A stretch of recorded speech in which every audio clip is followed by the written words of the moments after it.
Sorotan yang juga sedang ramai diperbincangkan, Saudara. Menteri Sosial Saifullah Yusuf menyebut secara normatif usulan yang menjadikan Presiden kedua Republik Indonesia Soeharto sebagai pahlawan nasional sudah memenuhi syarat.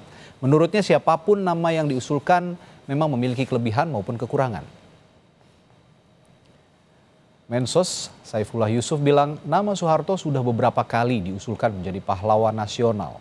Namun ketika itu menemui kendala karena adanya ketetapan MPR soal korupsi, kolusi, dan nepotisme. Namun setelah TAP MPR itu dicabut, usulan Soeharto sebagai pahlawan sudah memenuhi syarat normatif.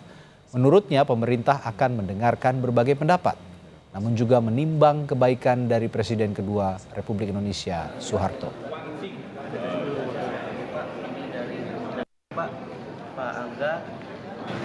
Dari nama-nama yang ada yang ramai itu adalah tentu di situ ada Pak mantan Presiden Soeharto, ada Gus Dur, gitu, dan tokoh-tokoh lain lah banyak sekali ya. Itu semua memang punya peluang untuk diusulkan oleh Kementerian Sosial setelah nanti kajiannya dulu. Mengapa? Karena paling tidak syarat-syarat normatifnya semua sudah terpenuhi. Siapapun yang diusulkan pasti ada kurangnya, ada lebih. Pak Harto misalnya itu sudah berulang-ulang ya diusulkan, atau sudah sejak tahun 2010 diusulkan, ya, tapi masih ada kendala, dan sekarang salah satu kendalanya itu kemarin soal TAP MPR-nya sudah dicabut. Ya semuanya kita dengar, pasti kita dengar usulan-usulan keberatan, tetapi pedoman kita adalah normatifnya. Kemudian juga kita timbang tentang kebaikannya, kan? Ya, kebaikannya juga harus dilihat. Saudara, Komisi untuk Orang Hilang dan Korban Tindak Kekerasan Kontras menolak pemberian gelar pahlawan kepada Presiden kedua Soeharto.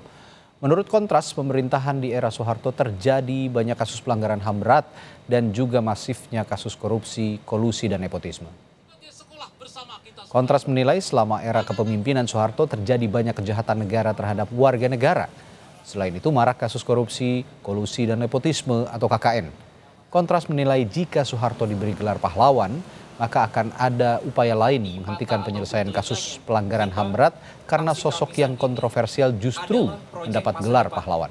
Tahun aksi kemisan sebagai sekolah bersama kita semuanya. Anak-anak muda adalah dalam konteks pemberian gelar pada Soeharto ini penuh dengan kontroversi, Mbak, gitu ya.